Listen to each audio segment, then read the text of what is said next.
next panel up. And I'm going to bring up Brother Reverend Babington Johnson, CEO of Stair Step Initiative, who's going to invite our two panelists, Senate President Bobby Joe Champion, Minnesota Attorney General Keith Ellison. All right. Give them a round of applause. Hello, hello. What's up, brothers? Amen. Amen. How the brothers doing? Right now. Okay. So, thank you, David. Thank you, Jeff, for the invitation for this opportunity of conversation. And I want to start by saying sometimes we look at things and we don't know what we're seeing. As you're looking at these two gentlemen before you, I'm not sure that you even understand what you're looking at.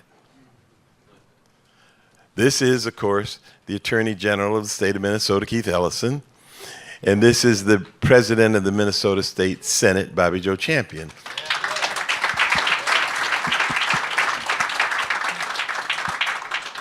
Both of them are our neighbors. Both of them live in the north side of Minneapolis. One was born here. But here's what I want you to understand as you look at them. Two things. First, understand they're you. Look at them closely and then recognize they're you. Then I want you to understand that in the state of Minnesota, in the political sphere, you're looking at two of the top three most powerful men in the state of Minnesota. I don't even think you get it. There's the governor.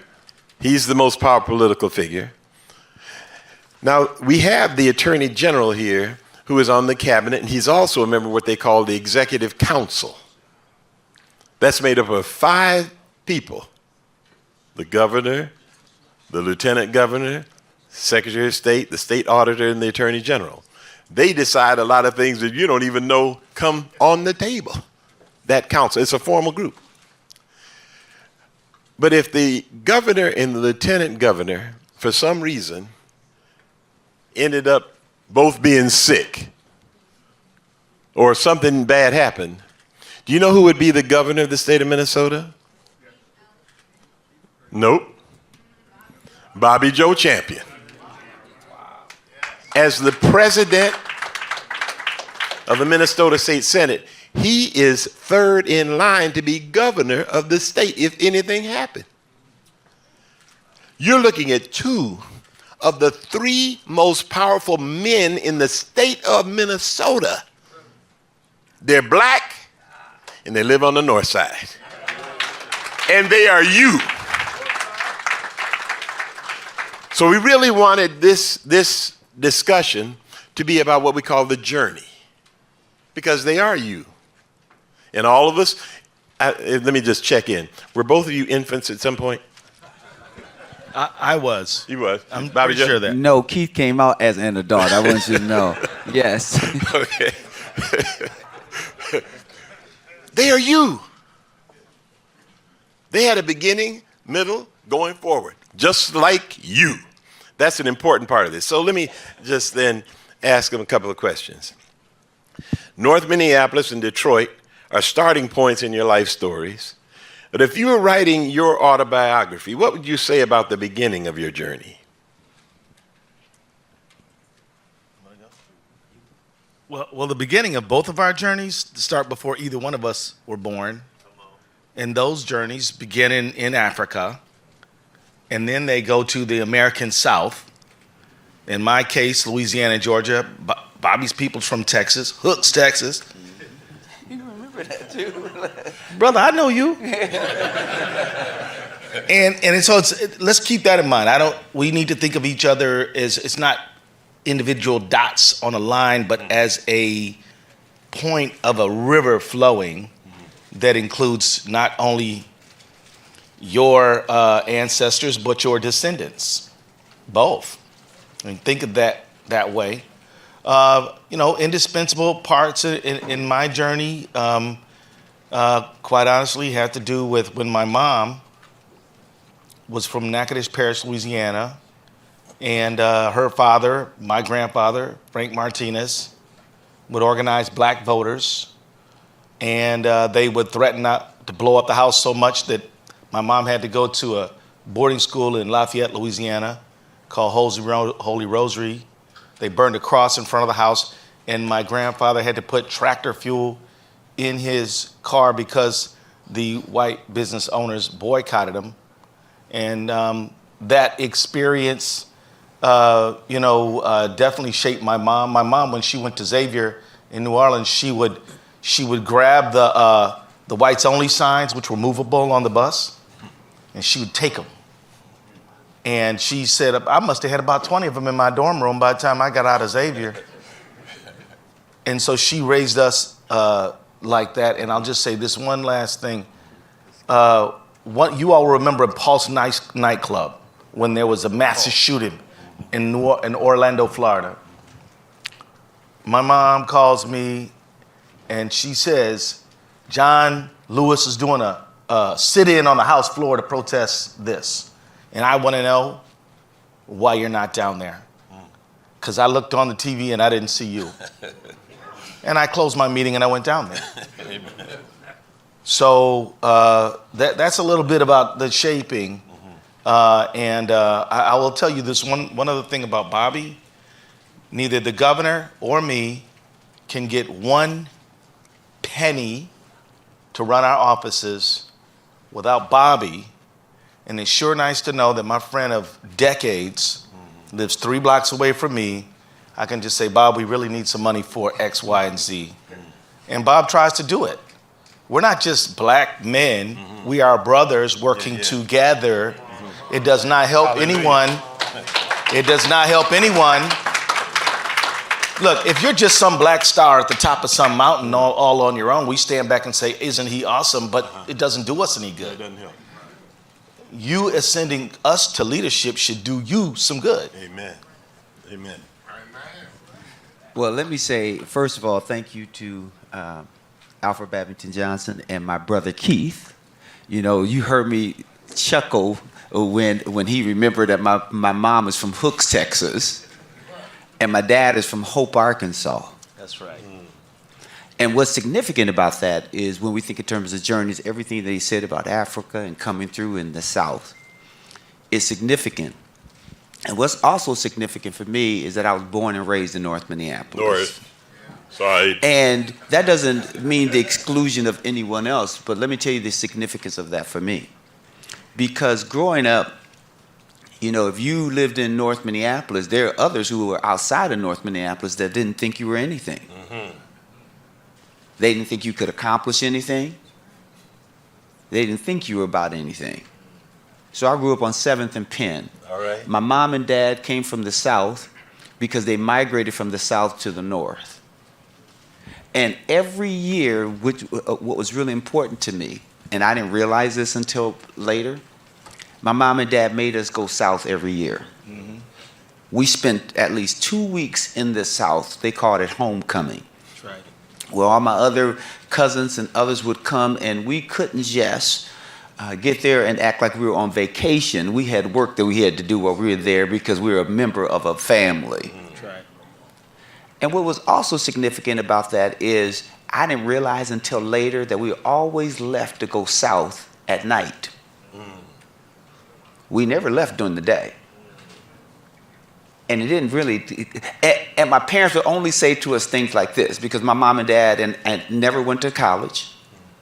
But every year when we would go south, my dad always had this saying, and we would stand in back of him and repeat it so he couldn't see us. So imagine someone standing in front of you and you would repeat exactly what they're going to say while they were saying it and laughing. But my dad would say, here's the journey I had to take in order to try to get to the schoolhouse. And that the other kids on the bus would throw stuff at us, but here's the journey we had to take in order to get to the schoolhouse. And the significance of that was my dad would always tell us, now you from the North, don't go down to the South acting like you Mr. Slickster. Yeah. And that message was always resounded. And it would talk about history, where they had to live, what they could do and could not do, and the advantages that we had at that moment. So that was really important to me to really get that and to understand that, and then to even understand being from North Minneapolis. See, I didn't see myself the way other people saw me from the outside. Because if you talk to a North Sider right now today, they think they're the best thing since sliced bread. They always say, North Side. North Side. Because we were always taught that we were from greatness. Mm-hmm. And even if other people couldn't see it, it was important for you to know it. Amen. And so no matter what you said you could not do, they always told you that you could, because even Mahmoud El-Kati was over teaching us history, and we had things to reflect upon. And that was significant for me. That's right. Being the first person to ever even go to college, because my family didn't go to college. And for me to be on that college campus and to realize that I could not go back home and not have this degree. Mm-hmm. And even knowing I had to take 3 buses to school and 3 buses back home because I didn't have enough money to stay on campus. See. But guess what my parents expected of me and what other people in my community expected of me? We expect you to go do your very best over there. That's right. That's right. And that was clear. And that was important for me, right? Is because every step along the way, the very people who were ostracized and said couldn't be nothing ended up doing great things. Amen. And I just want you to know that that's a part of that history. And then I met this guy when he was in law school and I was in law school. And so it's things and that connection so I could understand more about Detroit, right? Because some of us, believe it or not, others have the benefit of going north. But there are a lot of people who didn't even leave North Minneapolis because they didn't even know that there was a St. Paul. Amen. Some people in North Minneapolis back in the day didn't even know that there was a 44th or even a Lowry because you were confined to a certain area. Amen. And so that's just a part of that journey. Amen. Sorry about that. So now these gentlemen look pretty cleaned up right now, but I just want you to know that President of the Senate, Bobby Joe Champion, used to be the sporter of an extraordinary jerry curl. And Extraordinary. It was a Billy D. Williams jerry curl on top of that. Be really clear if you're going to talk about it, right? I had it slick and all the way back. And then I love it when somebody say, you kind of look like Michael Jackson. I'd be like, where, what you saying? Right. And it was the drum major, essentially, of the, what's the name of the Children of Light and the Leo Johnson and Drum Leo Corps. Johnson Let's be Drum clear. Corps, you know, strolling through the streets. And before he went to law school and before he was a representative, and while he was in law school, I even believe, Attorney General Ellison used to wear a bandana wrapped around his head as he Only for protests. as he led protests through the city. So, I mean, these gentlemen have been on a journey to their purpose. And as you reflect on your life, what's your earliest or most significant memory of being connected to something bigger than yourself?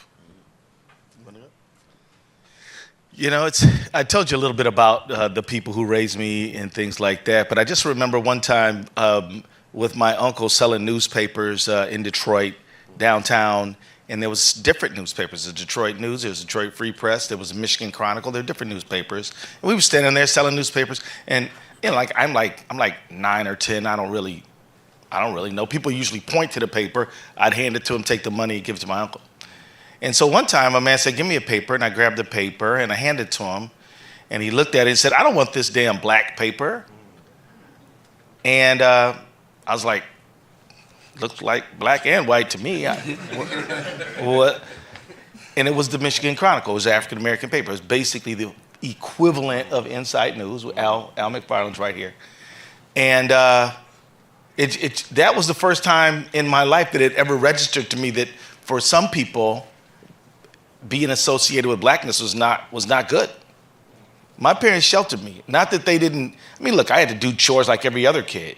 But in terms of that nasty racism up in your face, we had black pictures of people around the house. We had people who spoke well of us, and we had people who we admired. So walking into that larger world, all these people in downtown Detroit walking back and forth fast, most of them white, most of them in suits. And I got the impression that I was in a place where important people were. And this important person made that comment, and my uncle had to debrief with me for about a good hour and a half. Another pivotal experience, if I may to share it, my grandfather, who really could not read and write in the English language, and I didn't know that, because I was certain he's the smartest person in the world. He was a factory worker, came up from Sardis, Georgia, and was working at Ford's Motor Company, and he actually bought a couple of duplexes, and he would have me and my brother cut the grass on them. And he used to always walk around with his glasses like this. And he said, hey, make out a receipt for them, and them. And I would make out these receipts all summer long. And one day I go home, and I'm rummaging through the kitchen looking for something to eat. And my mom says, how you doing, honey? I'm like, what are you looking for? And, oh, I'm looking for something to eat. I said, how come Grandpa always has us write out the receipts? I asked him why he asked us that. And he said, I can't find my glasses, boy, just write out the receipt.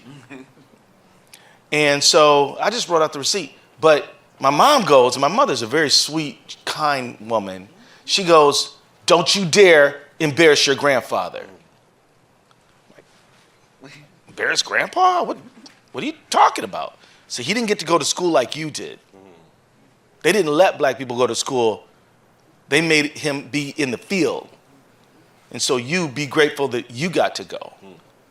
And I was shocked that perhaps my grandfather didn't have a command of the written word. And it taught me a lesson that is never forgotten. Even when I was a public defender, Bob, I would always say to some of my older clients, would you like me to read this for you? Because I never wanted to put them in a position where they, you know what I mean? And if they say, no, I got it, then fine. But some of them would say, yeah, go ahead.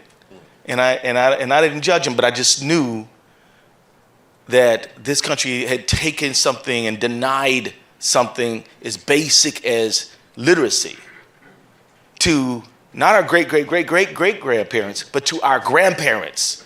The people sitting in this very room, I bet you half of y'all grandparents never got a chance to go past the second or third grade. Think about that. Again, Mr. President, as you reflect on your life, what's your earliest, most significant memory or sense of connection to something bigger than yourself? That's a really big question. And, because I believe that every experience that you do experience is a part of building you to who you are today, not just one thing, right? And so, as I mentioned, when we would go south, it was really significant to me because my Aunt Honey or my Uncle Fred or my grandmother, who was in Hope, who lived in a shotgun house, right? Or they had a property and there were things that you had to do. They often y'all know what a shotgun house is? Okay, good. a shotgun house, How many right? lived in one? No.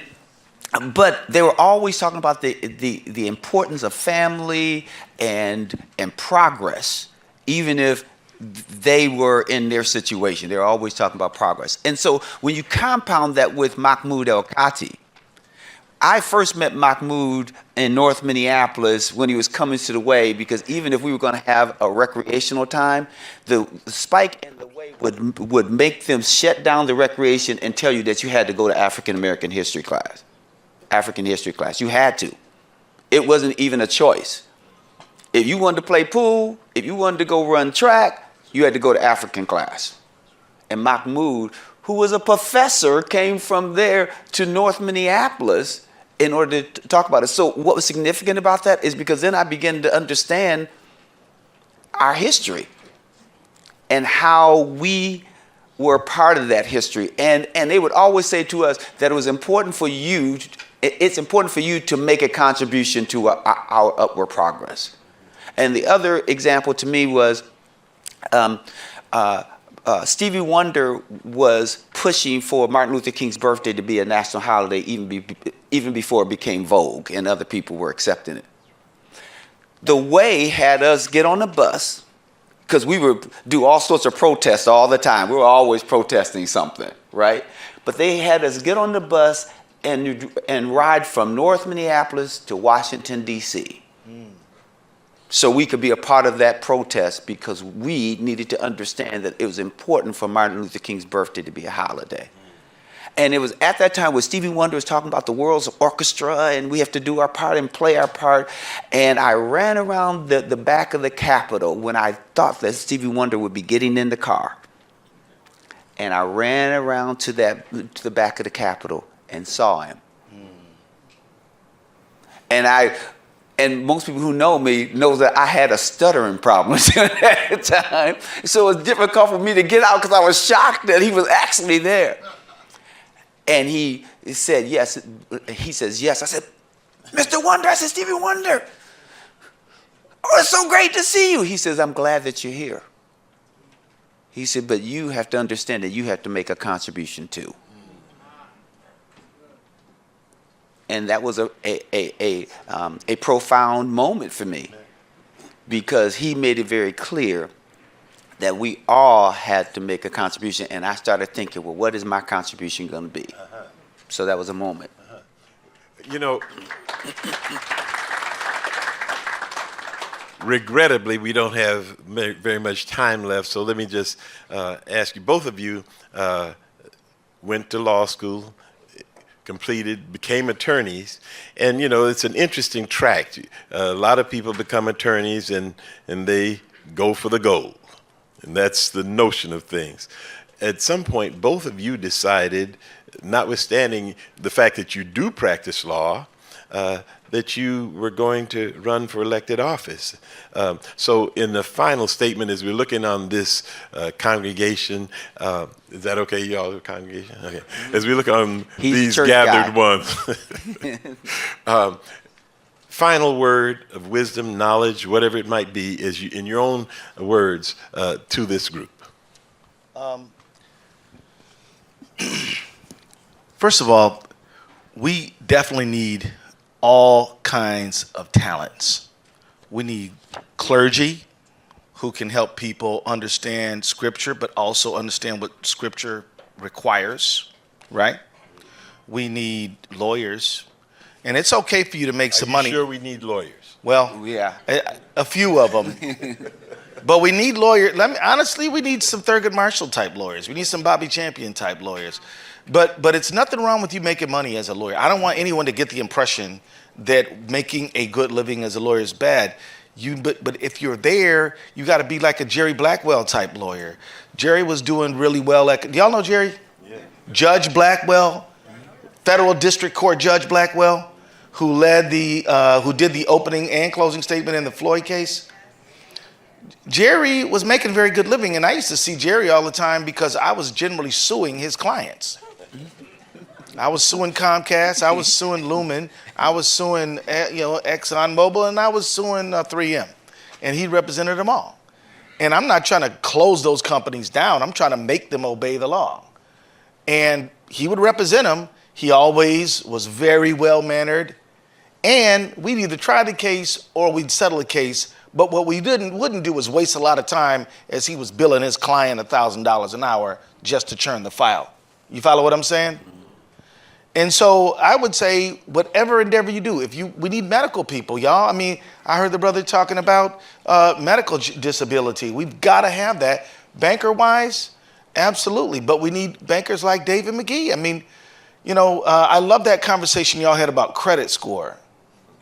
And I just want to say this, if you'll allow me, then I'll be quiet. There's a lot of bills that you pay on time that are not factored into your credit score. If a credit score is a measure of your reliability to pay your bills on time, well, you pay the cell phone on time, you pay your utility bills on time. They don't build your credit score. Only debt is what's building your credit score. What if we changed the law and said everything which tends to show that you're a reliable risk for a loan should be factored in? There's things we can do about this credit score. I love what the brother said about, hey, instead of keeping it 100, let's keep it 700. That sounds great. But many of you are far more credit worthy than that score shows because you pay a lot of bills on time. You have a thin file because to get credit, you got to have credit. And that's kind of a chicken egg problem. So the thing is, I want to say in terms of our what we do, where we go from here, is that nobody can do everything, but every one of us can do something. And figure out what you can do and do it. Terry, building strong relationships between dads and daughters and fathers and sons. Brother, bless you, and may God bless you for that. Rebuilding the parental bond, very important. I mean, there's so many of you doing awesome things, and I'm afraid to start calling you out because I'm going to miss somebody. But my point is, we just all got to be an army of progress for the community, and never sit down and say, and if you're tired, take a break. We don't need you to burn out, but then get back in. That's all I got to say about it. So I'll make it quick because I know that there's a time element. The first thing that I would say, never let your current circumstances dictate your future. You know, so if you really think about it, don't let where you are right now create paralysis so that you don't strive to be better. The second thing that I'll say is that we all can live up to our God-given potential. And what's extraordinary about even this gathering here is a well-known a phrase that I heard. It says, before anyone had an opinion of me, God had a plan for me. And the significance of that is because I cannot tell you that I intentionally maneuvered through the terrain to arrive where I am right now today. I can't take credit for it. I can't say that I always envisioned my future to be elected. In fact, I often told Keith that I would never run for office. That's really true. And so the other thing is never say never.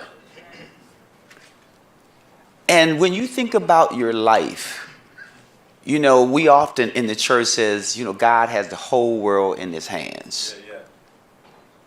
But it's important for you to put your hand in and say, I want to make sure that my future is bright and that I'm living up to my potential.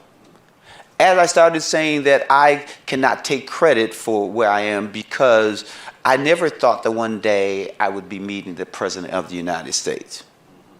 In fact, I wanted to be a lawyer who practiced entertainment law because I believe that artists were always getting gypped out of money over and over again, and that's why they always ended up poor. It is through that experience where I learned that I need to do criminal defense law too because they were always getting in trouble. But it gave me an opportunity to talk about the decisions that they were making. And the other thing that I'll say is never ever underestimate the power of a smile. You know, because I can think of growing up and Sonny Bono, for an example, would drive up and down Plymouth in that white Mercedes-Benz. But you know what? He always stopped to say, I believe in you. Don't be like me. You can do great things. A smile encourages someone else. It can also wreak confidence that you have in someone else. And don't look across the last thing I'll say, don't look across the fence and say, oh, I want to be like him or her or Mike or LeBron. How about that you want to live up to your God-given potential because what you have the ability to do may be just as important. And so just remember that we are all tied together by our human spirit. And it's going to be important for all of us to link up together in order to move us forward. No one is greater than the other. Because the pastors appreciate this. Psalms 139 says we are fearfully and wonderfully made. I'll get your offering later on, so just I get that. That we are fearfully and wonderfully made, and we need to stand on that. So thank you so very much. Let me just, before you even applaud, let me just say this. We started out by saying who these gentlemen are and what they've accomplished, but they are you. Let that be the takeaway. We all begin, and then we move forward. They are you. They've accomplished great and mighty things, and so can you. Let's give him a round of applause. Thank you. Changing that narrative. And it's not only my experience, but I know that over the years that I've reported, there's been a sense that sometimes our people are not welcome in all of our parks.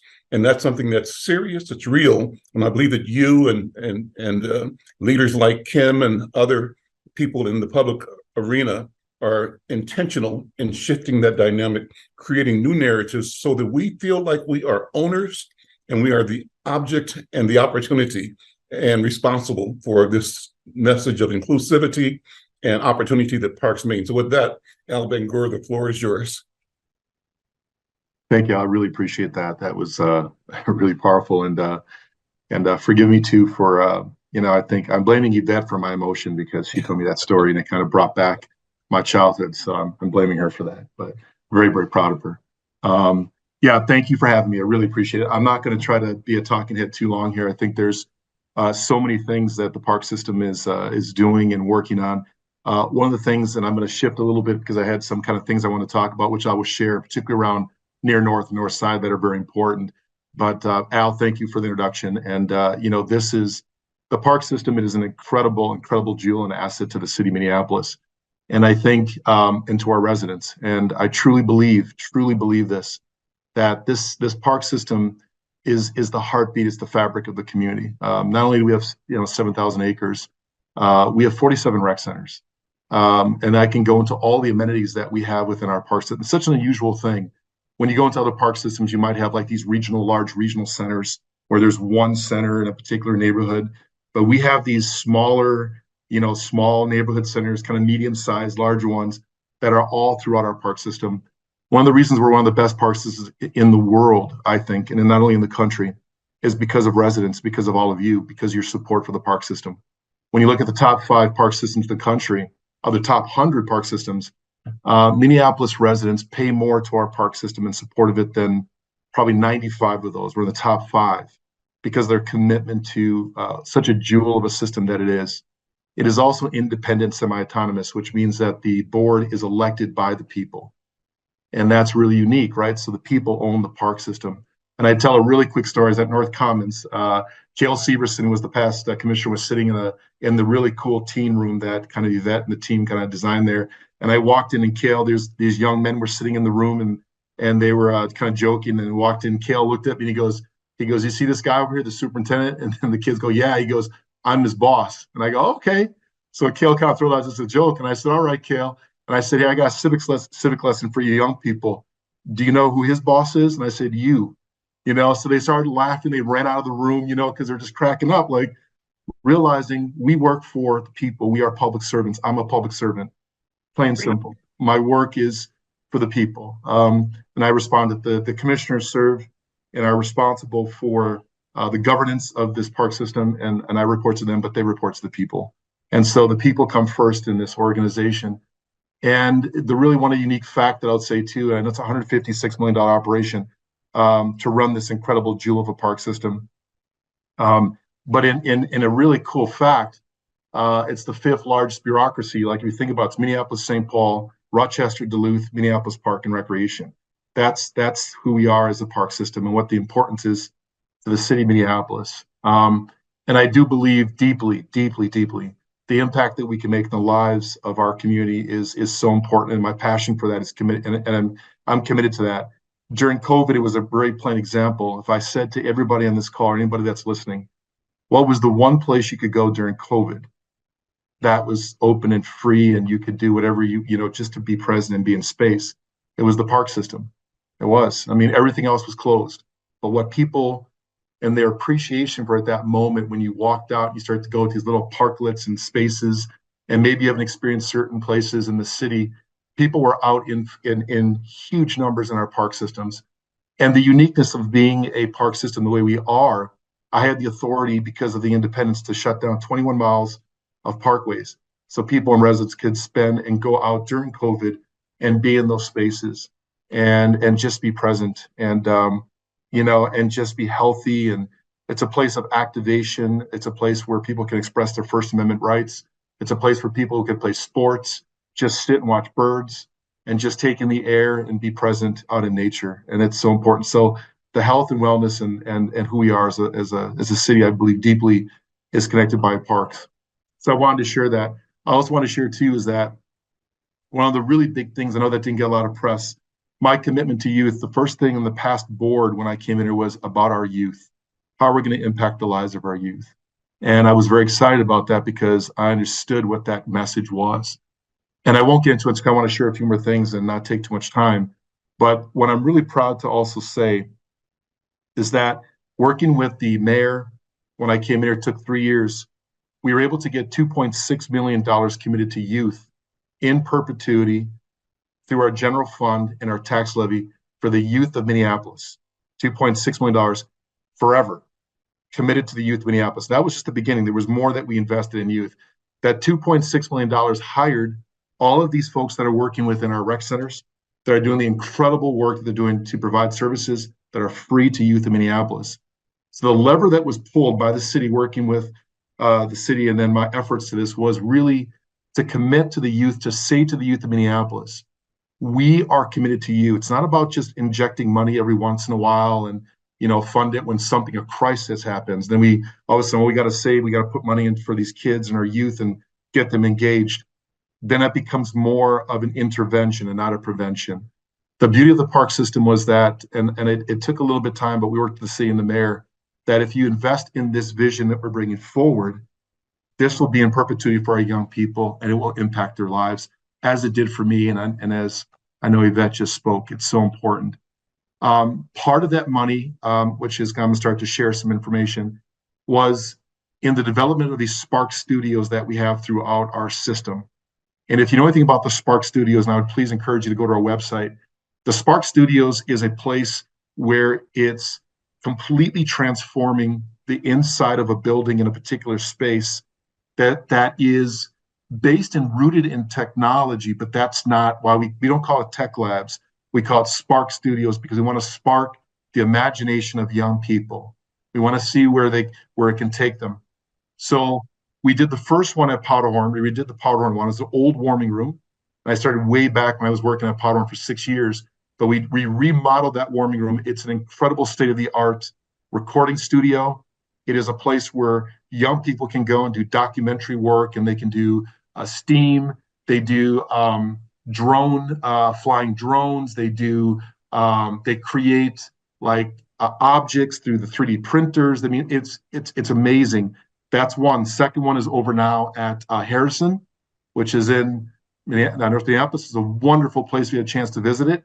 It's amazing. So imagine the most high-end technology you can think of is in that space. Everything from the best Apple computer screens to they have a recording studio there too. They have everything from STEAM. They do esports. They do design graphic work. They create and build things. It's an amazing space. The third one we just opened up is at Whittier. We just opened it up 2 days ago, in fact. That was the third one. We have 3 more coming. There's going to be a fourth one that's going to be at Luxton. The fifth one's going to be over at Phillips Community Center. And the sixth one is going to be over at Graco Park, our new B3, completely LEED certified building that's going to be across the river. It's amazing. I encourage people to go to our website because I can talk about it for hours about how amazing these spaces are. But when we talk about a youth walking into a building and meeting them where they are, it's about where they are now and how we can reach them. It's not just about athletics, which is incredibly important. It's not just about our nature-based program, which is very important. But it's about when a child walks into a space, they have something to do immediately when they walk into that building. And that child says, what do you want to do today? Well, I want to do animation.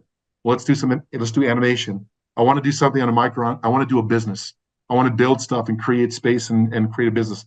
Well, let's do that. I want to work with design. I want to look at architecture. We can do that. So those spaces are what I'm bringing and what we're bringing in recreation is rethinking recreation and reimagining it to meet youth where they are today, to compete for their time, right? And so young people, when I say to them, what do you want and what inspires you? Of course it's athletics. We do an amazing job in athletics.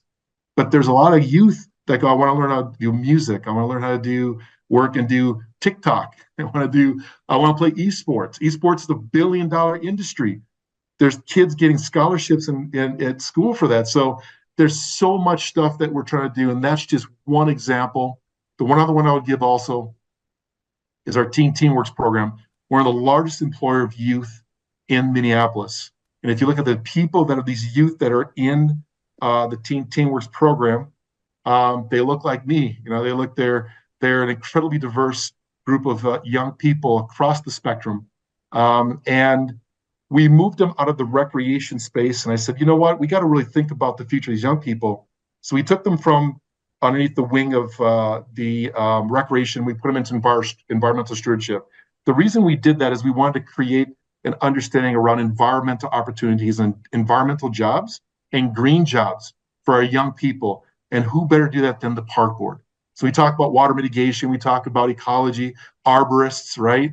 Air quality, we talk about EV electric grid systems, we talk about all these things. These young people now are out in our parks and they're getting the experience around what we call green jobs.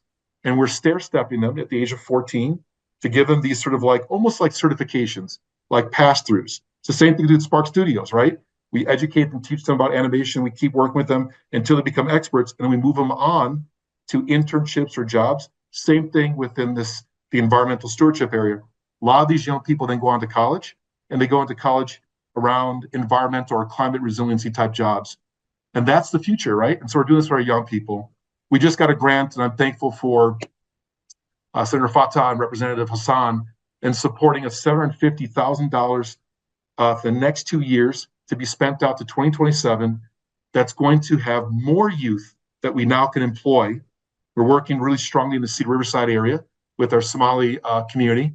But now we're going to be giving more youth opportunities, hiring more youth, giving them better pay, more youth working for us, and more hours.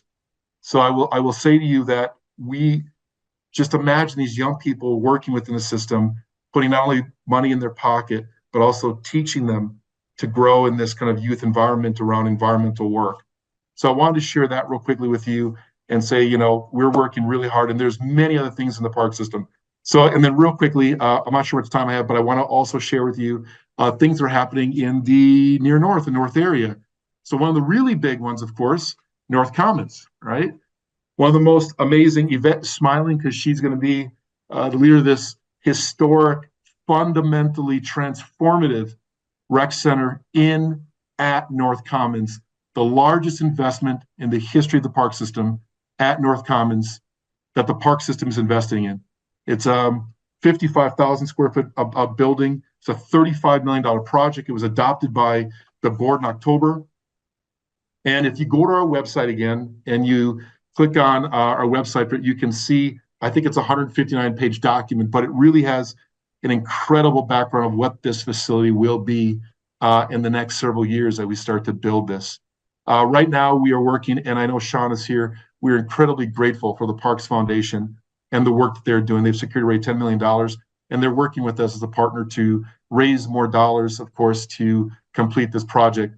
We are asking with our delegations, the number one priority that we've presented in our bonding to the state to support this project. We are it's going to be an amazing place. It has 3 field houses. We're keeping the existing gym. We're building around the current facility that's there. It's going to take several years to build, but it's going to be a transformative, incredible space for our young people. I think it's a 58,000 square foot building, not 55. And we'll start construction. Design will start in 2024. Construction will be pretty much in 25 and 26. We did receive funding from Representative Omar in earmark funding for $2 million. The city through the ARPA funding for about $3 million, which is very exciting. Senator Champion, back when we received bonding, was about 5.1. So we secured around, and then the park board, of course, putting money in. We're around probably about 12 million so far secured. The 10 million from the foundation also raising more funds philanthropically to help us to raise more money. Also, the foundation's putting $1 billion towards community programming and gifts and pledges. That's being a part of this. So it's very, very exciting. And I can go on for hours of this project, but what a fundamental, incredible place this will be to transform the lives of our young people. Not only economic opportunities that we're going to be giving for them, for our community, but also young people that are going to be in this space. Our communities say, we don't have to go out to the suburbs to experience something like we're going to be experiencing in our backyard. It's going to be in our community, and people will come to us, and we can be proud and advocate for that space. And that's going to be incredible. And these field houses, not just about sports, it's going to be about community activities. It's going to be about celebrations. It's going to be a place that's going to be a gathering spot for our community. And we're going to be also redesigning the pool. So all of this is on our website. Please, if you have a moment, take a look at it. It is so incredibly important. I will give another one major one, Upper Harbor, right across the road. It's going to be an incredible site. So the park board, on Wednesday, I think it was last Wednesday, they have conveyed now the 12.5 acres of parkland to the park board. So we have now signed that. The park board now is going to be redeveloping, and the work is really being done on that from that space. So that conveyance concluded literally 7 years of planning with the park and private development in coordination, of course, with a number of agreements. And so we're working on that right now. And I cannot say thank enough to the NWMO and the work that they're doing with us around this whole stormwater kind of relationship we're having to see the park board, NWMO. It's going to be an incredible ecology, water mitigation kind of work that's being done in that space. It's going to be just amazing. It's $11 million has already been awarded for the first phase of the work. So we are now been doing the work on this project. It's going to be a beautiful park that's going to connect, of course, again, in the north side. It's going to be the space where we're going to have an amazing, amazing place. And so we're very excited about that the park board is working on the park itself. And you will see that work continuing. And again, if you go to our website, you will see the work that's being done there at Upper Harbor. And then there's a few more things that I want to share with you. These are just projects that are happening right now. We are now looking at Twin Lake shoreline restoration, which is going to be some work. Cliff Swenson from our department is working on that, on design development. North Commons, of course, phase 1 project and improvements. That's beginning. Sumner Field, we're doing basketball court improvements at Sumner Field. Upper Harbor, of course, a new regional park that's being developed. We are working on the 26th overlook. So, I mean, this is really amazing. Think about it. 94 cut off north side from the river. We know this. Development happened, and that's what happened to the north side. And so the park board is working hard, of course, even with the foundation on the 26th overlook that connects, if you go from the 26th all the way to Theodore to connect to the overlook, which now is on the Mississippi. We are now going to be connecting a trail from the 26th overlook over to Ole Olson Park, which now will connect all the way to the Grand Rounds. So you could literally go from North Minneapolis, connect to the 26th overlook, get on that trail that connects along the river to Ole Olson. You'll go past park board headquarters, all the way to Waterworks, and you can go all the way to Minnehaha Falls. I mean, you're connected out to the Ground Rounds, which is an amazing thing the park board is doing, working with our partners. So very, very exciting project that's happening. And that's called the Ole Olson, the Overlook and Ole Olson Park Trail Connection. That's also on the website. Take a look at that. Willard Park improvements. We're looking at right now pre-planning for Willard Park. Jordan Park improvements is continuing at this point, and that's construction to be completed in 2024 and the pool opening in 2024 at Jordan Park. Really exciting. Victory Park improvements, and that's that splash pad. They just had a conversation about it yesterday. That's we're working towards that, and that work, construction slated for the spring of 2024. Theodore Wirth Regional Park wayfinding is being done right now. That's in design and development. Bethune Park Phase 1 improvements. So that is happening. That's field improvements at Bethune. Farwell Park playground improvements is also continuing at this point. That'll be completed. I think it's being completed this year. It should be. Hall Park, which is in construction. Construction is going to be completed this year, so it should be done at this point. I think we're in the improvements for the playgrounds and also the bike skills area. And the last one I will also say is surface and trail planning implementation across the north side. So that's also being done at this moment. So I've rattled off a lot of stuff. My apologies for just rolling on this stuff. There's so much to share. And I wanted to share as much as I could within a short amount of time for you all to say that we are committed as a park system in our investments. And, you know, we have a lot of work that we have to do, our commitment to our communities, to our youth. We're very, very excited about that. And I'm always available for a conversation. Send me emails, any questions. We can get anything you need back to you on a lot of this work. But if you do go to our website, you will find all this information in there, and it's a really good read, and it's amazing work that's being done. So thank you for your time. I'm sorry I kind of wrapped through as much as I could, but I appreciate your time letting me do that. So thank you. Thank you. What a great presentation. We have time for some questions, I think. And you can either raise a hand. I think Adam, is your hand up? Or is that an applause? I'm applauding the efforts. Yes, really, Okay, really exciting stuff. Thank you. So thank you. Thank you. I have a question now. Go ahead, Yes, sir. John. You You're know, nice to me, Sean. yeah. Oh, without question. You know, I think one of the things that we have a challenge with as the park system, the city of Minneapolis was really designed around the park system with forefathers who were involved in doing that. Yeah. And you know, we've got a situation where we're approximately about every person lives in Minneapolis about a 10-minute walk away from a green space. Yes. And we have over is it 180 or 185 parks in our system. I think one of the challenges we face is that we're in such close proximity to green spaces, to parks, that we may even overlook them. Yeah. And you don't get a chance to really leverage the value and the experience of a park and how it can help you develop as a person, help you with your physical health and mental health, unless you engage with that green space, either yourself or your children or your friends with you. Yeah. And it's almost like, for some people, it's about how do you help people rediscover the parks? Yeah. You know? Yeah. And maybe you can talk a little bit about that, because I think we take it for granted to a degree. Yeah, a lot of it, and that's a great question, Sean. I think about this all the time. So we do a lot of different things. We have these smaller parks sometimes in our park system, and Yvette can testify to this.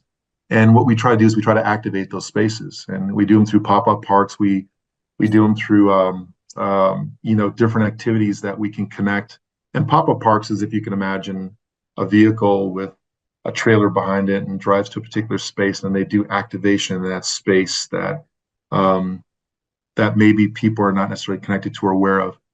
I think one of the things that I'm trying to do, and we're trying to do as a park system, is really spend more time, like in these kind of conversations, and talk to people about this wonderful park system and the opportunities and spaces that are available to you. I think we have really wonderful people that work within 47 of our rec centers, 47 supervisors, like Yvette, that works in these spaces.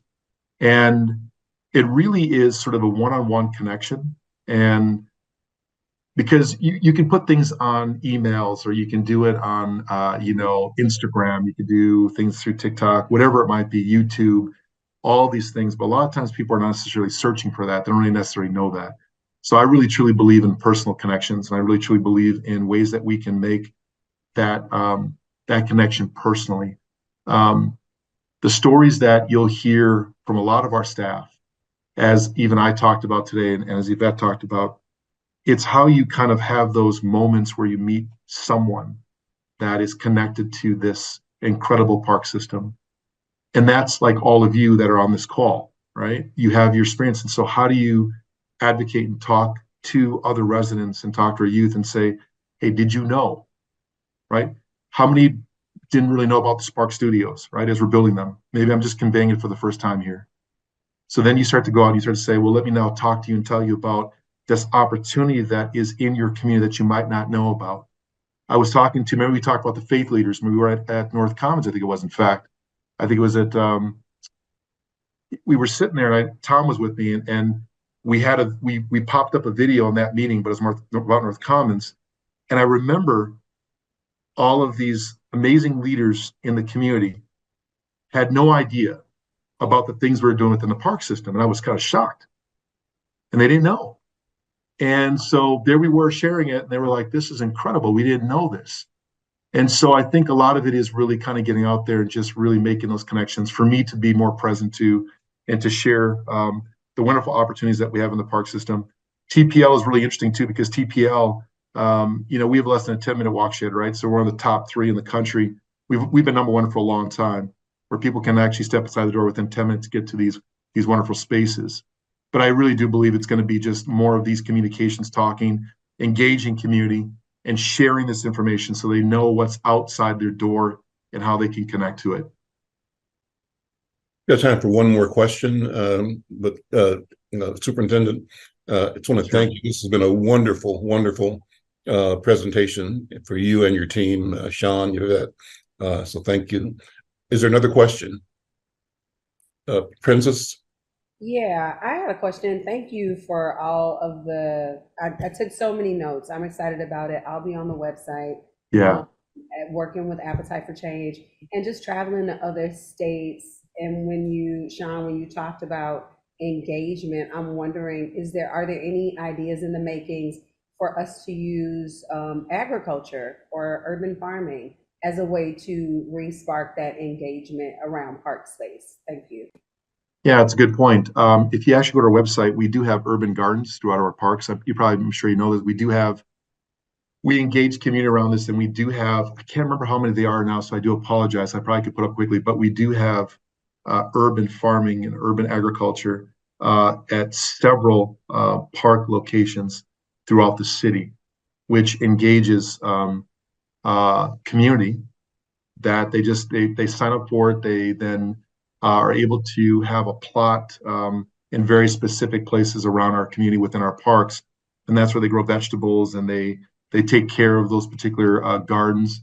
And it really is a wonderful program that is community-based, that has designated spaces for people to go out and garden and do agriculture and raise food, for their community, for themselves.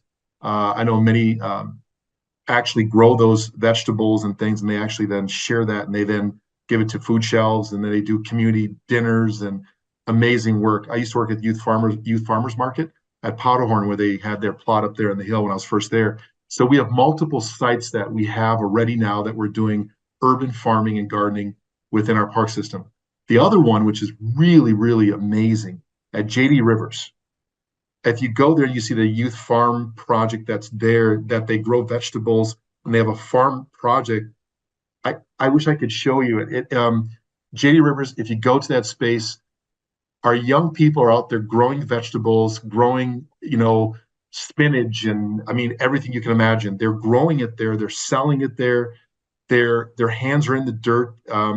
There's a whole new concept design for that particular space, which will become almost like an education center around agriculture and farming and growing vegetables. And I could spend some time. I promise you, I will send you the information on that. It is an incredible. We need advocates to talk about what this space is going to be. But yes, we do have spaces and places for that, and we are engaging community in agriculture and growing. And the JD Rivers location through our environmental stewardship team is doing incredible work around that particular space where these young people are farming, and it's beautiful.